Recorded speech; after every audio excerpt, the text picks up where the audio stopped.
क्या होता है ये सिबिल स्कोर? क्या है ये क्रेडिट स्कोर? क्या सिबिल स्कोर और क्रेडिट स्कोर दोनों एक ही है? आइए जानते हैं। क्या आपने कभी लोन के लिए अप्लाई किया और आपका लोन रिजेक्ट हो चुका है? किसी कारणवश आपको लोन नहीं दिया गया है? आपके साथ क्या ऐसा हुआ है? ये एक इंटेंशन को दिखाता है, आपके फाइनेंशियल कैरेक्टर को दिखाता है। यह एक सर्टिफिकेट है गवर्नमेंट द्वारा, एजेंसी द्वारा, जो आपको रिटर्न, आपकी सोच को दर्शाता है कि क्या आपने पैसा लिया है तो क्या वो पैसा आ पाएगा, नहीं आ पाएगा, आप किस मानसिकता के हैं पैसा लौटाने के मामले में। ये एक तरह से समझ लीजिए कि जैसे 10th का स्टूडेंट एक एग्जामिनेशन देता है, उसी बेसिस पर उसको 12th ग्रेजुएशन और कॉलेज में एडमिशन मिलता है, ठीक उसी तरह ये क्रेडिट स्कोर है। इसी बेसिस पर आपको लोन निर्धारित किया जाता है कि आप पैसा, क्या जो पैसा दे रहा है वो कितना सेफ है, आदमी वो पैसा को कब लौटाएगा, कैसे लौटा। जिस तरह से बच्चा एग्जामिनेशन देता है, नंबर आता है तो पता चल जाता है कि बच्चा कितना पढ़ा लिखा है, कितना तेज है, फर्स्ट डिवीज़न, सेकंड डिवीज़न, आपको इंटेलिजेंस को दिखाता है। ठीक उसी तरह क्रेडिट स्कोर, क्रेडिट रिपोर्ट आपके फाइनेंशियल कैरेक्टर को दिखाता है। ये आपका एक फाइनेंशियल कैरेक्टर सर्टिफिकेट है जो आपके मानसिकता, आपके व्यवहार, आपके फाइनेंशियल ट्रांजैक्शन को रिफ्लेक्ट करता है, रिटर्न को रिफ्लेक्ट करता है।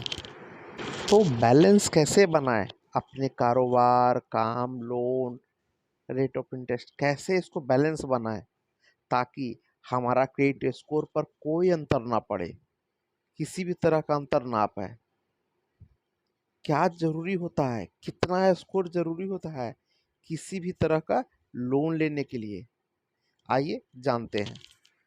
जैसे एक बच्चे का नंबर डिपेंड करता है कि वो आगे कौन सा सब्जेक्ट लेके पढ़ सकेगा, उसको कौन से कॉलेज में दाखिला मिल सकेगा, ठीक उसी तरह हमारा जो सिबिल स्कोर है वो पता चल पाता है कि उसको किस तरह का लोन मिल पाएगा, कहाँ तक लोन मिल पाएगा, कितना रेट ऑफ इंटरेस्ट तक दिया जा सकता है।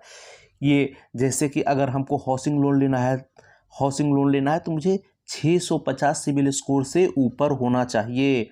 अगर पर्सनल लोन लेना है तो 700 होना चाहिए। अगर लोन अगेंस्ट प्रॉपर्टी लेना है तो 650 होना चाहिए। और normally gold loan, car loan जो भी है, इसके लिए गोल्ड लोन के लिए कुछ नहीं, कार लोन के लिए, व्हीकल लोन, कोई भी लोन के लिए, कमर्शियल यूज़ के लिए, एमएसएमई के लिए हमको एटलीस्ट 700 स्कोर होना चाहिए। ये जो सिबिल स्कोर है 300 टू 900 रहता है, और हमारा स्कोर जो भी है जो 900 के नज़दीक है वो मेरा अपना बेस्ट स्कोर होगा। आइए जानते हैं कि हम अपने सिबिल स्कोर को कैसे बढ़ाएं और इसके क्या फ़ायदे हैं, इससे क्या फ़ायदे हो सकते हैं हमको, आइए जानते हैं। एक समझदार व्यक्ति का प्रयास यही रहता है कि वो अपने सिबिल स्कोर को लगातार बढ़ाए, अच्छा रखे, अपने क्रेडिबिलिटी को बना कर रखे। उसके बहुत सारे फायदे हैं, आइए जानते हैं। पहला, अगर आपका सिबिल स्कोर अच्छा है, बढ़िया है, तो आपको ईजिली पैसे लोन पर मिल सकते हैं, बिना किसी डॉक्यूमेंट के ईजिली अवेलेबल हो सकते हैं। बाकी सबके लिए तामझाम पड़ेगा और आपको ईजिली मिल सकते हैं। दूसरा, रेट ऑफ इंटरेस्ट में आप निगोशिएबल कर सकते हैं। आप भाई बढ़िया आदमी हैं, आप पेमेंट सही टाइम पर चुकाएंगे तो बैंक, इंस्टीट्यूशन, फाइनेंस सब सोचेगा कि चलो 2 पैसा कम, लेकिन इससे हमारा पैसा सेफ है, इसके पास मेरा पैसा सेफ है, तो ये हो सकता है। तीसरा हो जाता है कि आपको लो रेट पर ईएमआई, क्रेडिट कार्ड, ये सब आपको ईजिली मिल जाए। चौथा हो सकता है फास्टर अप्रूवल हो जाएगा, पेपरलेस रहता है, आपको जान रहा है, समझ रहा है, तो ईजिली आपको लोन दे देगा। और पांचवा देख सकते हैं, आपका सिबिल स्कोर अच्छा रहने से आप निगोशिएट अच्छे तरीके से कर सकते हैं, ज़्यादा कर सकते हैं, चाहे रेट ऑफ इंटरेस्ट में हो, अमाउंट में हो। और आपका सिबिल स्कोर अच्छा है तो आप मैक्सिमम लिमिट तक आपको अप्रूवल ईजिली दिया जा सकता है। अब जानते हैं कि हम सब स्कोर को, अपने सिबिल स्कोर को बढ़ाएं कैसे, कैसे बढ़ाएं, इस बेनिफिट्स को पाने के लिए सबसे ज़रूरी चीज़ है इस पर बेस है कि हम अपने स्कोर को बढ़ाएं। तो आइए जानते हैं। तो सबसे ज़रूरी है जिस चीज़ के लिए सिबिल स्कोर है, आपका पेमेंट टाइमली हो, ऑन टाइम, बी अलार्म, एकदम अलार्म लगा के रखें कि आपका पेमेंट सही टाइम पर जाए। दूसरा, पूरा भुगतान करें, जो भी पैसा हो, जो भी बकाया हो, आप पूर्ण तरह से कोई ड्यूज नहीं रखें। तीसरा है, कुछ क्रेडिबिलिटी बना के रखें, कुछ छोटा लोन, कुछ बड़ा लोन, कुछ पर्सनल लोन, आप अपने ईएमआई का भुगतान सही से कर रहे हो, क्रेडिट कार्ड का भुगतान सही से कर रहे हो। चौथा चीज़ कि आप सबका ट्रैक मेंटेन करके रखें, ड्यू डेट मेंटेन करके रखें।